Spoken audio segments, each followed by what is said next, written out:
Cool. So now we come to our Q&A session with Baz Gardner. So a lot of you would know Baz, being online or working with him yourself or in certain dealings. So yeah, I thought I'm dealing with Baz now, and I thought he wanted to give back to the industry. He's got a massive, I guess, passion for just making this industry better. Whether you be in financial planning, broking, finance, accounting, he works for a lot of different practices and people around. So he was happy to dedicate some time today to come on board. So thanks, mate. Thanks for being here. Yeah, absolute pleasure. It was kind of a good excuse to hang out with a group of mostly my friends. So I was kind of a bit jealous. I watched some of the videos you guys have had out online. I have an advice practice. It's just my clients are other advisors. So I don't know if most of you will know, but I ran my own financial advice business for nearly 15 years. Now I just am a part of a lot of other businesses and very active in that. So just for a bit of perspective, I don't do insurance though directly, so I can't actually qualify. Otherwise I'd hang out with you guys more. But look, I was really impressed with MDRT. I kind of came to it late. I was at the big one here in Sydney. And I just, look, if I can help you guys in any way, shape or form, if I can share my ideas, I'd be willing to help out in any way I can. So here I am. Hopefully I can give you some value and some insights. Thanks, mate. I might start with 3 questions. They're called the 3 magic questions that our resident Matthew Fogarty, and Matt, I didn't say president, unfortunately, mate, just resident. So he gave me these the other week, and I've been using these with my clients the last couple of weeks, and it's a good starter, especially in COVID, just to get the conversation flowing and get him thinking a little bit. So 3 questions. So number 1, mate, what are you excited about? I'm excited by the fact that, and I know this is going to be contradictory because COVID's been a bit of a disaster. I heard some of you guys say bring on 2021, but the thing that I'm excited about for it is it's kind of at least triggered you guys, and when I say you guys, I mean advisors, to start doing some things differently that I've been nagging about for more than a decade. So not being geographically tied, using video meetings, using technology. So I'm kind of excited by the fact that, if you follow Strategic Coach, who always talks about, creative destruction, I really believe in that. So I'm excited by the things that all of the stuff in the world that's going on at the moment that is a bit scary and a bit backwards. I know that that's going to breed some new creativity out the other side. And of course, for me, my obsession is, I don't know about passion, it's more obsession in the advice space, is seeing it develop there, seeing the changes that can come. So that's what's exciting me, mate. Cool, good. Second one, what are you having fun with? At the moment, having fun with some new technology. So most of you who know me know that I'm not that good with computers, but I certainly like pushing the boundaries on it. So we've just set up and decided to do a new show all about the future of advice and creating exceptional advice. So getting the new technology for that and building sets. This is one of our sets here. So we're going to be launching that soon. So having fun with that, mate. Cool, good. And what are you looking forward to? Looking forward to, I guess it's kind of the same thing I'm excited by and what I'm having fun with. So looking forward to launching the new show. I've in the past done a lot of speaking engagements across accounting and financial planning. Obviously that's not happening at the moment. I've thrown a fair bit of support over the years behind, FPA and AFA, and, I think they all have their place, but the thing I like about what you guys are doing is the advisors for advisors. So looking forward to figuring out new ways to be a part of the community, not necessarily driving it, but being a part of it. So being here today is really cool. So yeah, that's what I'd say. Cool, thank you. So usually I ask my clients in Melbourne, they're all looking forward just to going to the pub and having a beer. Well, I was kind of hoping that I'll keep you locked up for a bit longer, just so we could observe this social experiment that's going on. Yeah. Let's just see what happens when you lock down Victorians for a couple of years. It's a bit crazy. Yeah. No, I'm kidding. I'm just in case anyone was wondering. I'm kidding. It'd be good to see you guys out there. A lot of my clients are in Melbourne. And, you know, I've spent a fair bit of time talking to employees and ops managers and all kinds of things. Just there's a much higher degree of emotional and psychological tension going on at the moment. You, you don't have to be Einstein to understand that you put people under that pressure and it creates outcomes. So I don't think we want to see what that looks like, despite my joke, for an extended period. So, mate, hopefully it's all going to run smoothly. Thanks, mate. Thank you. You did touch on, VC and doing online stuff. So I do have a question from our current Vic Chair, Nick Longo. He said, now with delivering annual meetings and planning on Zoom and online, number one, how would you convince clients that are very old school and just used to that face-to-face interaction to do an online meeting? And number two, is there any etiquette to kind of go by with screen sharing versus talking online? Yeah, so good questions. What I would say to you is to remember this concept, and that is that who gets the most value out of your engagement? Is it, you know, how much difference is it going to make to you if that person is a client of yours in the overall scheme of things? It's not a huge thing if they said to you, look, I'm not going to be with you anymore, right? Now, of course, you'd be disappointed. But if you're there giving advice to them, how much difference does that make to their life? It's gigantic, right?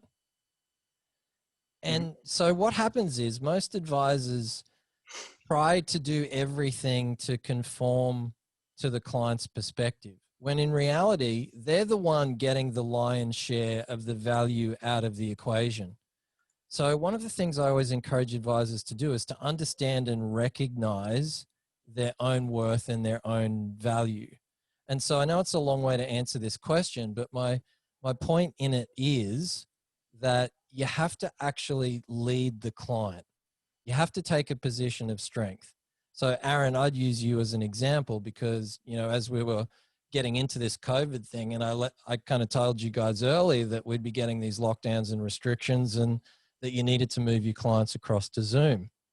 And we've got a couple of good examples, even with working, you know, with your firm. And I remember young Zach, who's here with us at the moment, making contact with a client and them saying, hey, look, you know, I don't really want to do the Zoom meeting. Can we do it in person, or can we do a phone call? And you took the approach of calling the client and saying, hey, look, come on, you can do this. We need to do it. It's in your interest. And you held their hand and took them on the journey. I think that's the key message that I would give you. So we converted about 65% of our client meetings to video using Skype 15 years ago. And that was well and truly before, you know, current technology of today, where most people are at least used to the idea. So you're a leader to your clients. Not only that, it's okay for you to set your expectations about what they need to do in order to get your value. So that's how I'd say to you, honestly, it's in their interest to learn how to use video. And that's what I'd say to them, right? Do you want to be able to talk to your grandkids? Do you want to be a part of the modern world? Do you want to be able to get access to me in a way that is actually really flexible? It's normal for people to be afraid of change. I'm here to help you live the best version of your life. And one of the things that I really think you need to do is to take a little bit of a step and try this out. I'll hold your hand all the way through it and I'll help you get there. So when we moved our clients across to doing Skype meetings, and by the way, Zoom and other technologies are a million times better than Skype was back then, we just set it up so that we made some times between grandparents and their grandkids overseas. And I took a videographer to their house and I filmed them having the conversation with the kids overseas. And then I asked them, how hard was it? You know, did you like it? Would you do it again? So when we rolled it out to our clients, I just used some of this stuff to help set the scene. But honestly, nowadays, I think you've just got to take the leadership role and say to them, look, if you want to get good advice and you want to work in a modern world, then we're going to need to do this via video and you can do it and you'll thank me for it. So that would be my approach. Now, will everyone come on that journey with you? Well, no, they won't. But I would say 95% of your clients will. But if you don't push past that resistance level, then it's probably more like 60% of your clients. And then you're not getting the full benefit out of this. So, Yeah. Aaron, how many meetings have you and I had in person? 0. So I kind of thought of this yesterday when we were talking. Yeah. So how many meetings have we had via Zoom? Every fortnight for probably 9 months. And did you actually have to think about the question of whether we'd met in person like I did? No, not at all. I mean, I had to think about it because I couldn't tell the difference. Yeah. And so my point in this is advice and your ability to create real connection and behavioral change. It's not excluded by technology, but you have to push past your natural resistance points. You have to look past the way you're used to doing things.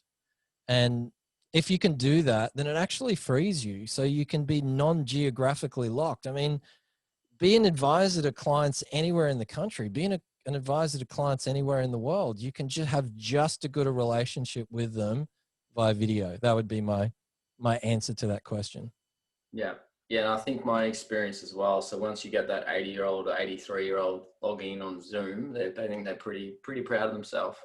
I've had that a few times now. So, But you also had some cases where they resisted it and you had to kind of yeah. pull them along, right? Yeah. Yeah. Pretty much. So that's the new norm. That's what we're doing. And, in a nice way, and really just kind of pushed it how good they would feel about doing it afterwards and learning a bit new technology and not sitting still and growing a bit. So they're pretty happy about that. For sure. Has anyone here moved to just doing virtual video meetings? Is that their plan for I'm just doing them this way from now on? Okay, so Harry, Michael. Yeah, no surprise you put your hand up there, Harry. That's good. I think it's absolutely viable. So I'm excited by the fact that COVID's kind of pushed some change. There's certainly some things about social media and technology that I don't like, but I think we've got to be positive and as advisors take advantage of the good side of those things.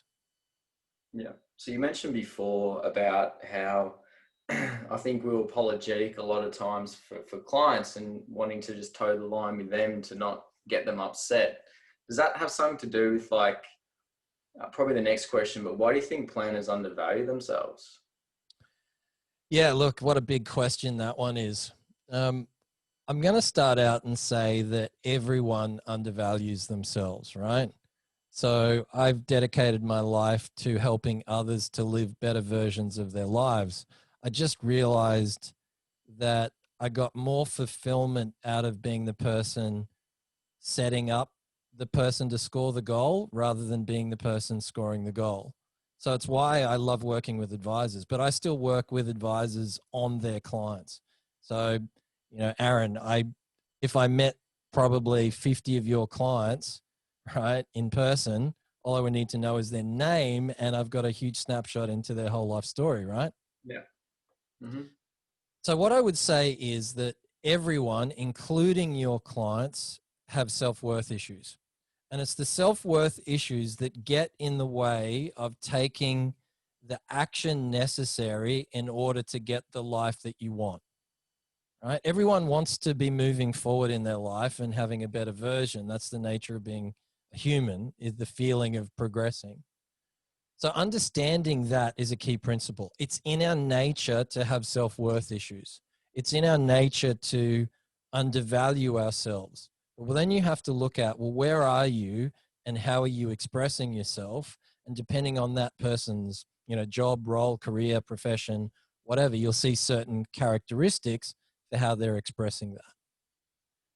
I would say that you've got a combination of things that lead to this, but most advisors, by and large, want to make their clients happy. They're driven by making people's lives better. And so they have this drive to sublimate their own value in the equation in favor of that other person. And the problem with that is that if you sublimate your own value, you're the one creating the value. So if you sublimate your own value, then you actually have a weaker effect with the end client. And so by and large, when I sit down, and as I have with many, many hundreds of advisors going deep into their businesses, you see the behavior patterns and how they reflect across their engagement language, their pricing models, how, you know, how vulnerable they are with their clients, whether they admit mistakes. I mean, there's a million different things. But nowhere is it more evident than in the impact that you have on your clients' lives that goes far beyond the numbers, far beyond the we saved you X, we protected your family from Y, and into the how you help them see themselves better, make better decisions, and live a better life. And the problem with charging for those things is that you have to recognize that you were the catalyst. You were the value, not the strategy, not the tactics, not the process, not the SOA, you. And we're kind of indoctrinated into not allowing ourselves to recognize that. So I think being conscious of it is a massive start. And, you know, being a better advisor is really about becoming more self-aware, recognizing your own issues so that you're more capable of helping other people deal with theirs. So how do people get help with that then? Yeah, you know, it's a funny one, isn't it? Because here you all are, advisors to your clients. Right? Does that answer the question? You can't, it's almost impossible to be objective about your own situation. Whether, you know, I work primarily with financial advisors and accountants. I have lawyers as well, but they're even more brainwashed and entrenched, so they can be difficult to kind of get out of their stuck zones. But, you know, when it comes to it, it's really about this approach of understanding the value in who you are, understanding what you bring to the table, and that it's all in behavioral change. So if you can recognize that, and if you can do that, well, guess what? You also should recognize that you need it yourself. So get help. I mean, I've got advisors. I've been advising business people, financial planning clients, and now other advisors and corporations and all kinds of things. I've been doing that my entire adult life. And yet, can I be completely objective about my own personal financial situation? How about be objective about my relationships? How about being objective about my purpose and where I'm holding myself back? How about being objective about how I'm letting my fears or my own issues of self-worth get in the way of my business decisions? How about how I'm letting that impact, you know, how I'm interacting with my team, or whether I'm being accountable to the things that I need to be in? No, I can't do it for myself. So how do you get help? Well, actually, how do you change it? Get advice. Find other people to do for you what you do for your clients. And that's one of the things that I have to say I've really liked about the MDRT community. Most of you guys that I know have engaged other people professionally. And I think that's really important. Always be looking for someone to challenge you and help you look at yourself in a different way. No, thanks, mate. Will do. That's good stuff. Might switch it up a little bit, and probably a big talking point, I guess, is regulation and what's been happening in Australia. Obviously, been through UK. We've got a lot of UK friends. So Doug's online now. But tell me, how do we transition our businesses from being 100% regulated income or revenue to non-regulated? And what I mean is, you sell a product and you get paid. There's regulated. Non-regulated is there's no product involved. Yeah, this has been an interesting and hot topic. So what I would say is that you've got this idea around financial advice. Now, I think some of you in this conversation are risk only. Can you just put up your hand if you only do risk? Okay, so thanks, Terry. So most of you are doing both, right? Financial advice as well as risk, yeah? Yep. Okay. And I think it's always quite interesting because when I dig into it with the risk guys, they go even deeper and have more behavioral life, I call them interventional conversations with their clients than sometimes the financial advisors, but they're definitely not getting paid for it or charging for it. So what I would say is we've got these boxes around professional services. So whether you're an accountant or a mortgage broker or a financial advisor or whatever. And the problem with those things is that the box creates a limitation for how you see yourself. I would encourage everyone to remember that you're there to have a life benefit impact for your clients. That's what you do. You do that first and foremost. It's about making their life better.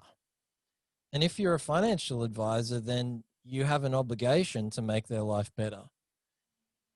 I would encourage you to move outside of the box of thinking that that means you're first and foremost a financial advisor. So I encourage people to think this way. No, first and foremost, you're there to help people to make better decisions so they can have a better life, their version of their life. And it's not even about the advice you give, because mostly exceptional advice is about the questions you ask. It's about the realizations that you help your clients to achieve. That's what helps them change their behavior. That's what helps them to experience their life more, to live, have better relationships, whatever it may be. So when I talk about the fact that most financial advice firms should have 50% of their revenue coming from non-regulated streams, in order to understand that, you have to understand that first and foremost, you're not a financial advisor. That's a secondary thing. And another way I would look at it, and Aaron, I know we've certainly been helping you move into this space. I think you might have shared with the guys about the retirement realignment program that, that we're working on at the moment. You haven't shared that one? No, happy to. All right. So you don't mind if I talk a little bit about that client? No, go. Awesome.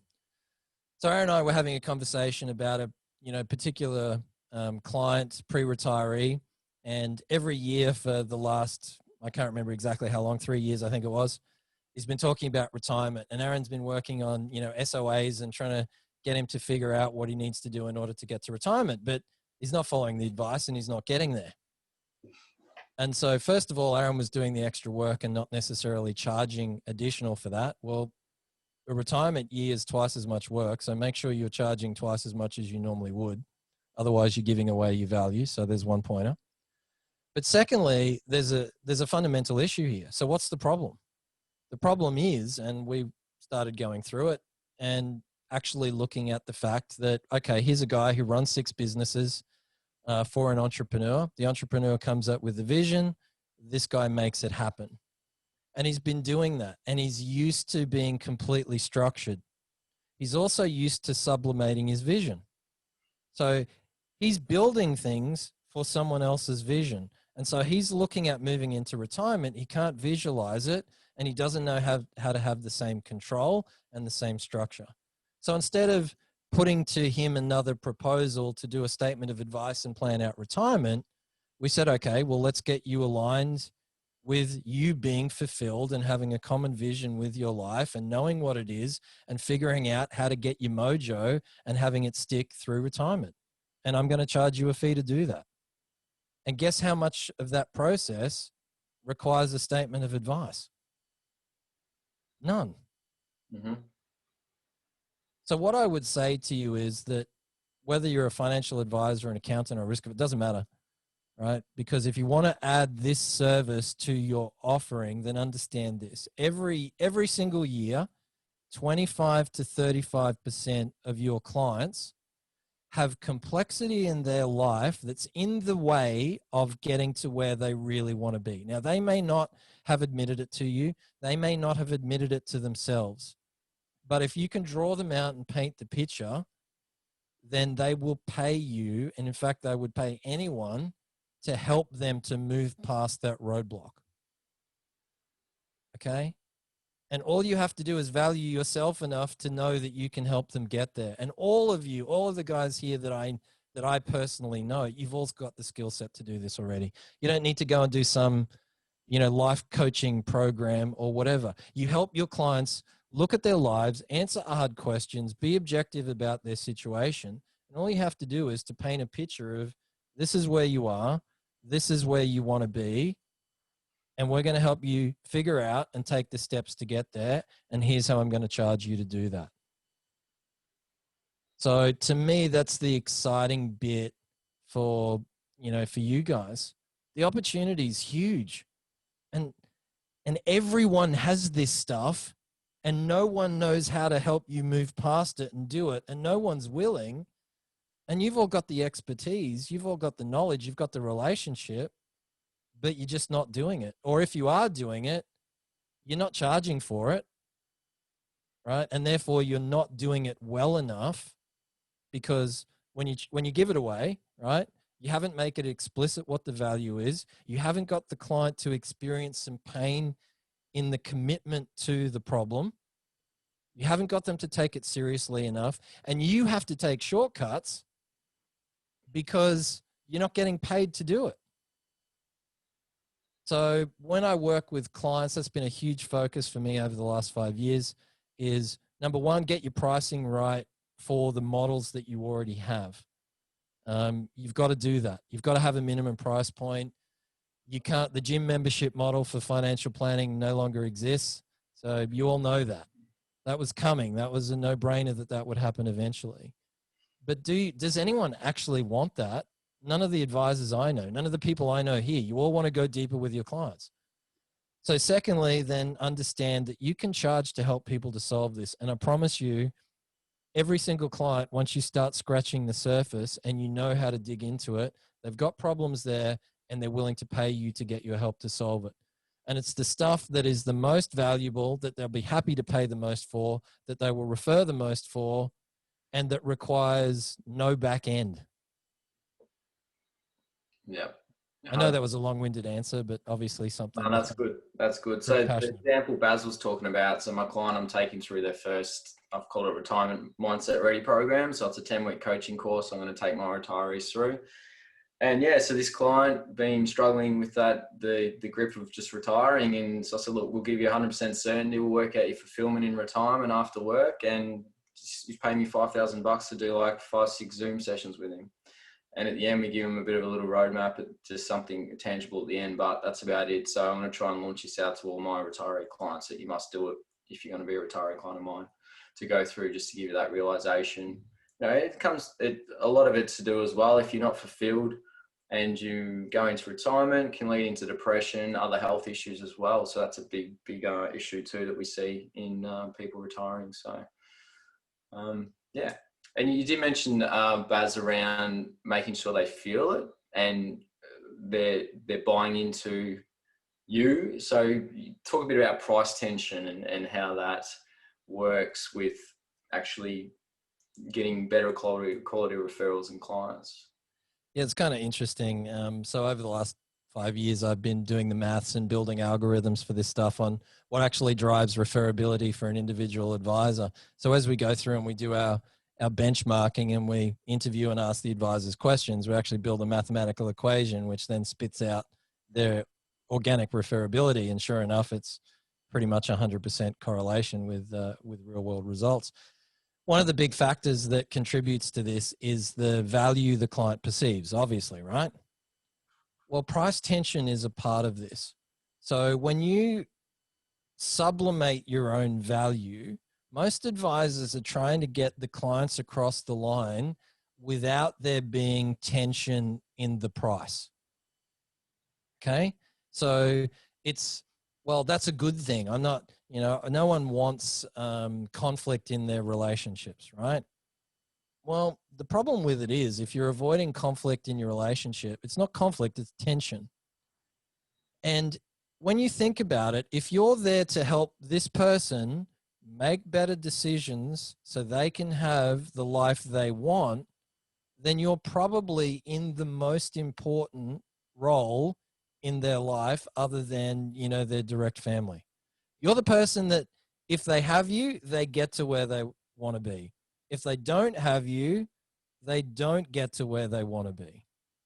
So when you understand that, how seriously are they going to be taking that? Will they actually engage with that depth of relationship if they haven't felt some tension or some pain in the payment of your fee? And the answer I would say is no. And there's heaps of cool research, around this. And of course, in an ideal world psychologically, on one hand, you would have variable fees for every single client depending on their price sensitivity. Now, I'm not suggesting you do that, because that then raises other ethical considerations, right? And just charge someone as much as you can. But you get the point that I'm making out of it. So I always like to draw a bell curve, and the bell curve represents your standard deviation for price sensitivity. Okay. So if you're looking at the bottom end of the bell curve, that's where people are, sensitive to price. And the problem is most advisors are pricing their models at the bottom of that bell curve. So you're getting very few people drop off or say no because price is too high. And so that means you've got most of the bell curve of your rest of your clients without there being price tension in the engagement. And of course, when you consider the business model in this sense, would you rather 10 clients paying $1,000, right? Or one client paying $10,000? Which one's better? One Now, client. assuming the one client doesn't require 10 times as much work, which they don't. No. Well, what about having 3 clients paying 10 grand versus 10 clients paying 1 grand? You get the idea. It's very simple to you guys. You're all financially literate. 30 paying 1. But you have to look at it in the same context in your business. And price is a way to narrow down the people that really value your relationship. Okay. Now, the problem with this is if you're pricing at the bottom end of the bell curve, then most of your clients haven't experienced tension.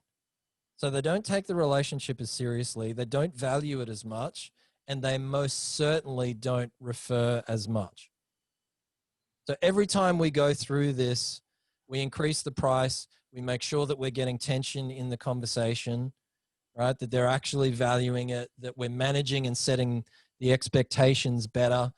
And I don't mean their expectations, I mean your expectations of them. You're good at what you do. You don't have to do it for everyone. And if they want your value, they better come on board with how you do it. That's an approach that you need to have with your clients for their sake. I mean, it's your sake as well, because you're happier, you have to work less, you have less problem clients, they refer more. But more importantly, you're having significantly better outcomes with the clients. So I would say that's a universal principle. Probably 99%, maybe not that high, 95% of the advice firms that I've looked at and going into review are undercharging. Not always in all areas. Certainly in the non-regulated advice space. Most advisors are doing work in that space and they're not charging for it at all. Yeah, I have to agree with that. Thanks, mate. We've got a couple minutes left before we hit 5. So one more question. This could be a long one, but we'll just try and round it out. But where do you feel, you've been in the industry for a long, long time, where do you feel that our profession's moving in the next couple of years here in Australia with barriers to entry, education standard? Are we going to be considered more like lawyers? Like, I don't know, what are your just personal opinions on that? So I put a video up about this on LinkedIn and YouTube, I think last week. So it's not a plug because I'm not charging for any of it. But if you guys want to get my take on client engagement stuff, we're going to be doing a show and I do videos every week. So it's just the social advisor on YouTube. So you can check that video out, right? That video was, it's never been a better time to be a financial advisor in Australia. And it's pretty simple. You've got increasing barriers to entry. So just let's purely think about the economics. Increasing barriers of entry, right? You've got decreasing supply. You've got increasing demand. So what's the magic trifecta of setting up a business in an environment? It's those 3 things, right? Yeah. You have to make sure that your psychology isn't being affected. Your point of view isn't being affected. The same thing you do with your clients, drawing them out, being objective, looking at their situation. Look, guys, I get it. I've been one of you my whole lives. I might not be practicing on delivering the proper authority stuff anymore, but I'm still in there in the trenches with you. So I get what it's like when, I'd have to go and do more degree qualifications if I wanted to actually give advice. Like I get the fancier stuff. I've I've sat through helping people get set for the exams. I understand it. I get the feeling of tension, the bad press, but you have to come back to the fundamentals. So what do you have to do? Yes, you absolutely have to get better at the operational aspects, right? You've got to deliver, whether it's annual advice agreements or however you're handling the particular scenarios that we've got. But you know what? Most of that fits with what was best practice for pricing and charging clients anyway. So you've got to do that well. But once you do it well, you've got to make sure you're charging enough for it. And then the sky is the limit for where you can be. Because if you can be what I call an interventional advisor, helping someone change their life scenario and charging them for it, there's not that many people that can do it. And the demand for it is almost unlimited. So I think that's really where the future lies. Or another way to say it is this: we've all been caught up in focusing in I guess the denomination of what we do, whether it's risk insurance or financial advice or mortgage broking, accounting, whatever, right? Instead of actually focusing on what we can help clients to do and how to get them to recognize the value and pay for it. And that's where I think the future lies. Even if you're in risk advice, if I was a risk advisor, I wouldn't worry about picking up the proper authority to do, to do the super and all the other bits, but I'd still charge clients to help them solve these other issues in their life. I just happen to also be the specialist that takes care of the risk component of that. So I think that's where it's going. And what do I see happening? Look, certainly much more businesses are going to get out. I think the average price point for advice is going to be much higher, but people are railing against that. It's pricing out. Well, actually, no. Because even the average person should be paying a reasonable chunk of their situation in order to get advice, because when it's good, it doesn't matter if, you're earning 120 grand between the two of you and you got kids. It's worth paying $4,000 a year, because it's going to make a hell of a lot more difference than $4,000 a year when you're getting proper advice. So I could certainly spend a long time answering that question, but I'll try and keep it concise.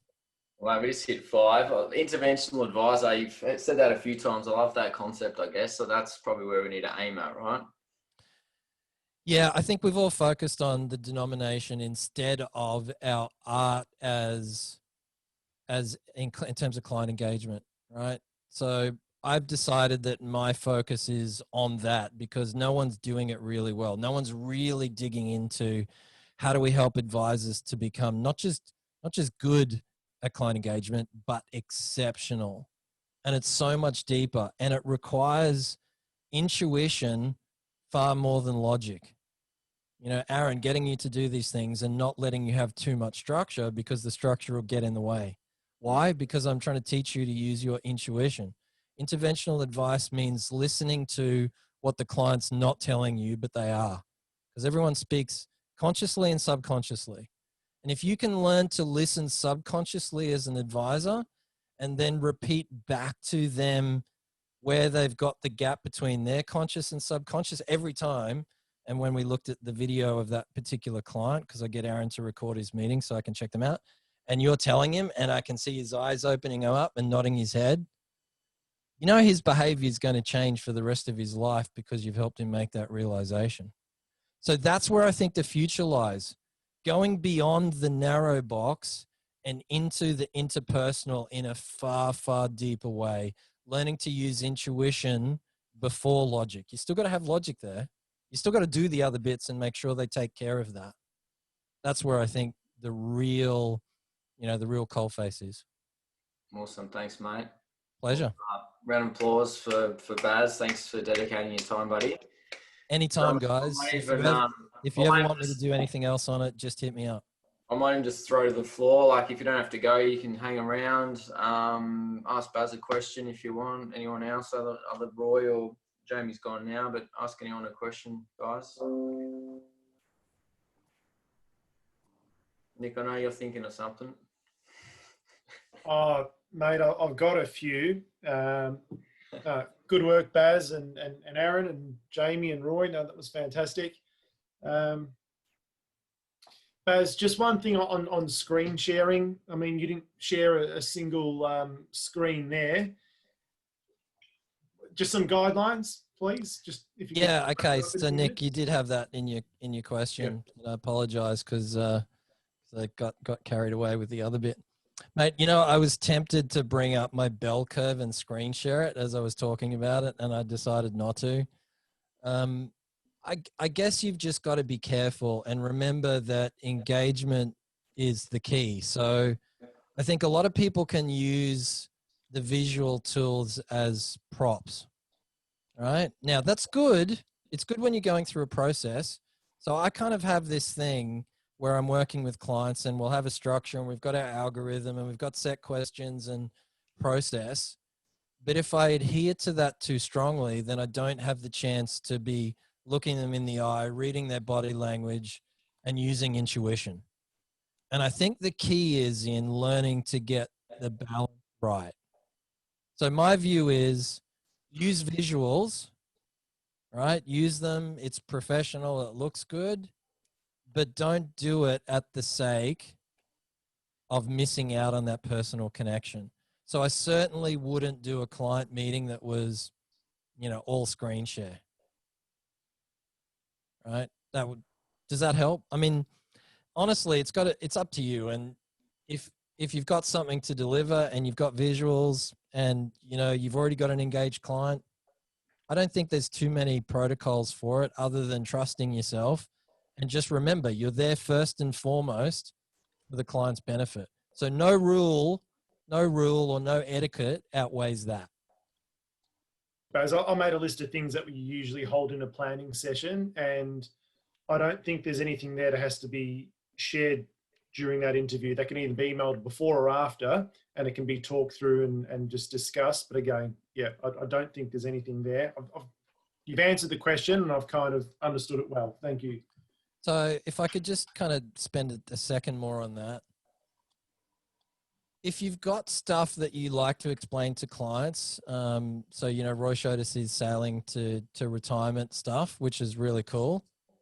Some of that you could record, you know, so instead of going through it live with a client, you can say to them, hey, look, for our next meeting, we're going to dig into this stuff. But before we do, I want you to make sure that you understand my approach and my philosophy of this. So I'm going to send you a video which explains it, and you need to watch it before you come in. Great idea. Right? That's how I would do it. And that's certainly how, you know, we tackled it going back into the first place when we used to send this stuff to clients and we'd say, do you have beta or VHS? Because we'd send them the cassette tape.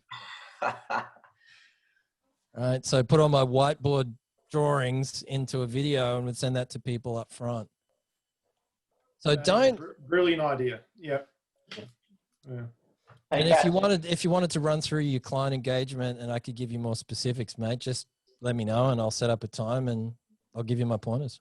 I know, Baz. Thank you. Appreciate it, mate. Pleasure. Roy, do you have a question? Baz, Roy Hall. Yes, just a quick one, mate. And I know you touched on it with regards to the old school way of membership at a gym.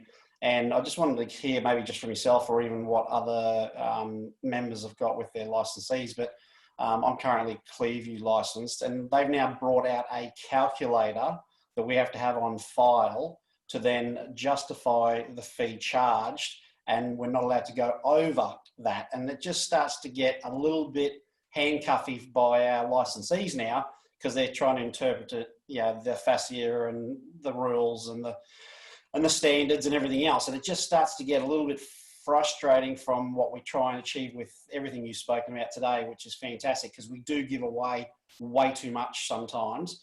But now they're trying to make us do calculators on absolutely every 6 minutes. Right, I get it. I get frustrating. it. This isn't the first time I've had this question. Right. Okay. Now, just for my disclaimer, I haven't looked specifically at the Clearview stuff. I've just heard in the last week that that's taking place. So, I'm happy to look at it in more detail. So just bear in mind my answer in that context. You have to look at your individual licensee circumstances. But what I will say is, if your licensee is not keeping up, don't let them be the reason that it's not the best time to be in advice ever. Yeah. Okay, I'll say that to you. Now, the counterbalance to that is this. All right. Most of what you do, the value comes from helping your client get to where they want to be in life, not from the superannuation or, the allocated pension calculations or, whatever. Right? Yep.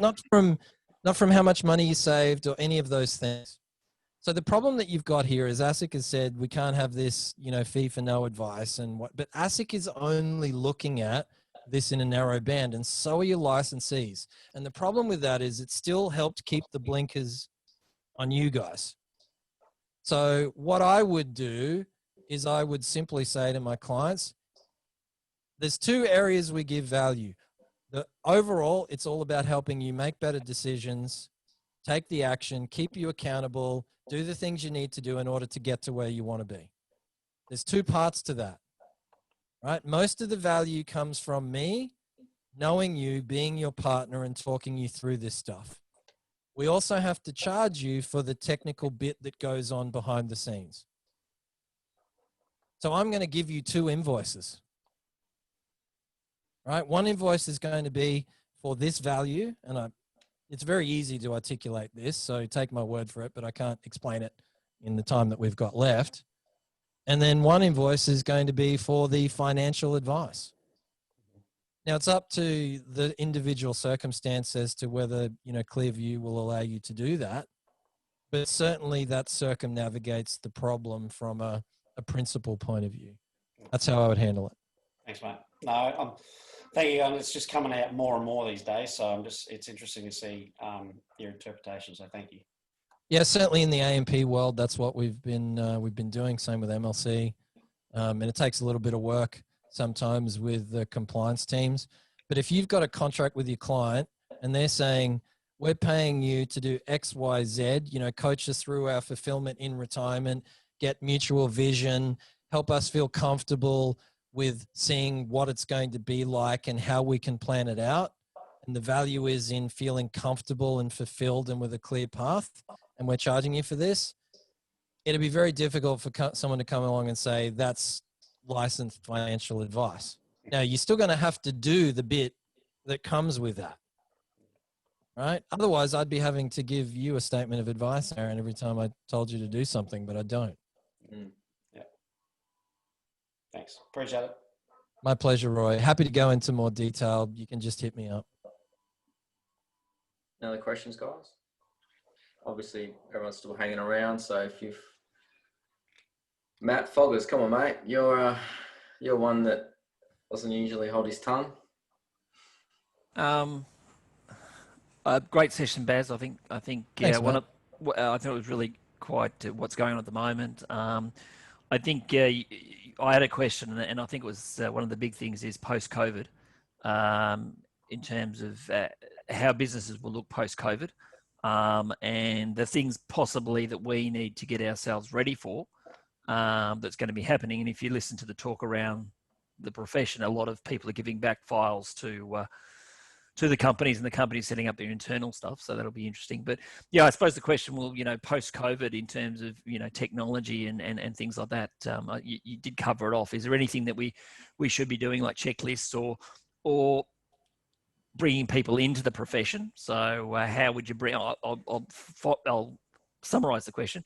Say you want to bring on someone new into your practice. How would you be setting that up? And I know that you assist a few people, so I think that's a pretty good question. So how would you be bringing someone new into this business with the year that they have to do? So what would your advice to us if we're going to bring someone in? Okay, that's a big question. There's a few. I know, huge. It was a huge question. Sorry, I got there in the he got me on the run. So No, that's okay, Matt. That's good, mate. Always a pleasure chatting with you anytime. So there's a couple of different angles I'd probably focus on there in terms of bringing someone in, right, as opposed to the bigger COVID question. So first of all, I think one of the things we've seen through this is that it's not necessary to have people in the office all the time, right? And in fact, if you're in Victoria, you haven't had a choice most of the time. On the flip side, what we also know is that a purely virtual work environment or school environment doesn't work better for most people. So what we've found is it's a combination that in most work environments creates the best outcome. So I think a lot of businesses are downscaling their office space. I'm not sure I'd want to have commercial property post-COVID. But I would certainly think of it in those terms. So I would prepare my team members to have both. That's how we're doing it here, sometime in the office, sometime out of the office. And just be aware of that. Now, that being said, some people actually thrive completely remotely, and it depends on their personality profile. And some people completely struggle with it. But almost everyone works well and at a higher state when you've got a mix, say 50-50. Okay, so that's one point. I do think that there's a very strong possibility or probability that we're going to keep going through some cycles here with the COVID stuff. I'd at least prepare for that. You know, back in January when I was talking to my community and I said to them, you're going to run out of toilet paper. We're going to have rolling lockdown. So this is all stuff that in analyzing it, I was saying back then. And there's a reason for that. Some of it's political, some of it's medical. But I will say in being a nerd and actually crunching the medical data, it's becoming less and less of a health issue, the virus. We've got better treatment protocols. It seems that we had a lot more T-cell immunity in our communities than we knew about. So honestly, like you're looking at the UK as an example of going into lockdown again. Sure, their positive numbers have gone up dramatically, but if you look at the death rate, it's not going up at all. Okay, and there's a bunch of reasons for that. So we'll have competing factors like that, meaning it's going to open up, close down. It'll just depend on the politics and the media cycle as to whether that's 6 months, 12 months, 24 months, 48 months. Okay, so be prepared for that. Be prepared to be doing video-based meetings. And I think instead of saying we're doing it because of the COVID, say we've taken this as an opportunity to change the way we're doing things. Don't set yourself up to not have the benefit of this going forward. So make it the new, the new normal, right? That's the indoctrination we've been given throughout the media cycle. But make it part of the business as usual. And just understand and certainly be aware that in Victoria in particular, that many people are facing psychological issues, many. Even the rock solid, team members I'm talking to, because I try to provide that sounding board to, my clients' team members. I'm getting calls, hey, I need to talk to someone. So be aware of that. Jenny, I watched and hello, good to see you. I watched the video you did from a Top Tips previously. Thought that was brilliant. So if you didn't see that one where Jen was kind of tracking the well-being essentially of her team, then go back and watch the video on the channel you guys have set up. I'd definitely be doing that. Just on that, Baz, it's really interesting to see how it's been ebbing and flowing. And whenever we've done any team stuff, it seems to have gone up. We hit an average of over 8 last week, which is awesome, the highest we've had. But we've had some weeks that in the low 7s. But what it's done is it's really helped us pinpoint who we've needed to pick up the phone to, or jump on a Teams call with, just as an ad hoc, hey, you okay? So we gave everyone a mental health day off in in September. Pick your day, take the day off. So just stuff like that. I love your work, Jen. And if you're in Victoria, that's honestly, you guys need to be doing that. Absolutely. I mean, we're definitely seeing the impact even in, Queensland, because you can't help the background impact on, your psychology, the experience of what's going on in the world. And what I would say to you, Matt, is prepare for more change, not less. Okay. If you think things have been crazy in America, they're probably more likely to get a lot crazier yet. And not only that, we should expect to see economic and market related outcomes for all of this stuff. And if you're a nerd and you follow everything behind the scenes, then, you get a sense of this. So what I would say to you is prepare for that change, prepare for that volatility. And I don't mean necessarily in markets, because most of you should have a handle on that stuff anyway. I would certainly be more conservative rather than aggressive at the moment, but I don't think it takes Einstein to tell you that. But be prepared for the psychological volatility. And your role is to help your clients be objective, see things in a more positive light, distill their own fears, overcome those things, and live a better life. But just don't forget to be doing that with your team. So, Matt, I know that wasn't necessarily a traditional answer, but they're probably the most valuable tips I'd give at the moment. No, thanks, Baz. I think that's really good. And I think, it's just adapting with your staff and making sure that they can cope with that, because, it is a different way that we'd be doing business. But it's good. I think it's very exciting too, but it's a very exciting time ahead of us. And for anyone coming into the profession, if, it's going to be a little bit different from the way we were trained, but I think it'll be great. And no, thanks for those tips. Appreciate it. My absolute pleasure. Yep. Roscoe, you had a question, didn't you, mate? I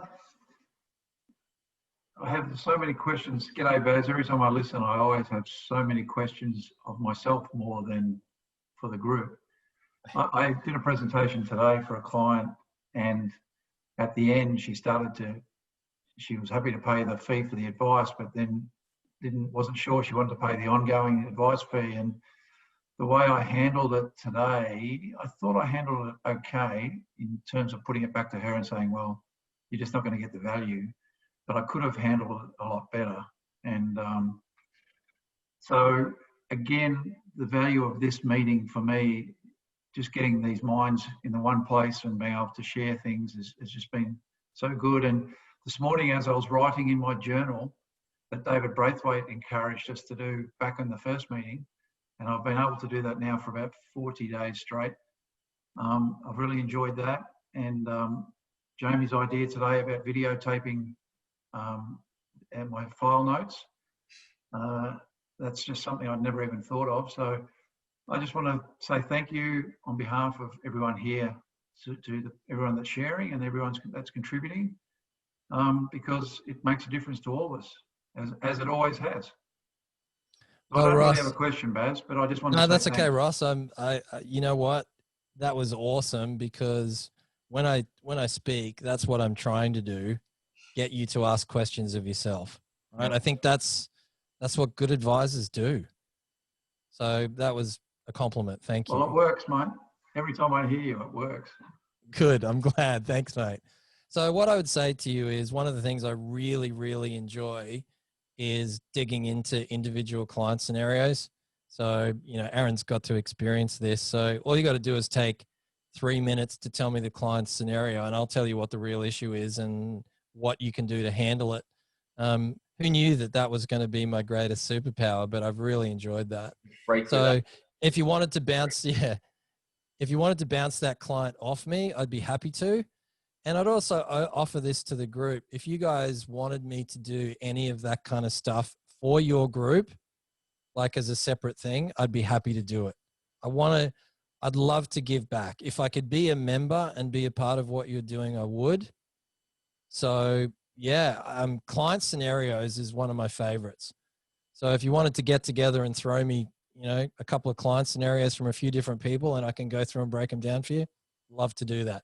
If you want to do it one-on-one, mate, I can give you a call tomorrow, and we can actually have a chat about the client. Thanks, Baz. Appreciate it. No problems. My pleasure. Good. Any other questions, guys? Amanda? No, all good. Thank you so much to everyone for sticking around. I know a few have had to run off, and a super big thank you to Baz for sharing for the session today. Really appreciate that. I'm sure round of applause for Baz for that. That was brilliant. We have Harry hosting next month. I am actively looking for volunteers for November, and if I don't get one, I will find one. I will come and get you. Love your work, Amanda. Don't be shy. If you'd like to step out and volunteer, I'm more than happy to take I that. can do a tip if you want. Just a quick tip. I don't care. Tip, Aaron, who would you like? Who would you like? Were you dominating someone? No, so I'll do a quick tip if you want. You'll do a quick tip. Okay, well, there you go. So whoever would like to host already has their first tipper. Is that for Harry for next month? Yeah. And Harry's got a special surprise for us too. So you'll be super excited with what we've got coming up for next month. It'll be hold on to your hats, that's for sure. All righty. Anybody else got anything? Or I'm happy. I've got to run, but I'm happy to assign hosting if everyone wants to stick around for a chat. Or are we signing off? What's best? See you, Michael. See you, Ross. Everybody's off. See you, Amanda. See everyone. Take care. Thanks so much for joining, everyone. Appreciate it. Thanks, Baz. Much Later, appreciated. everyone. Well done, Aaron. Yeah. Good job. Bye. See you all next month. Bye. See you all. Bye.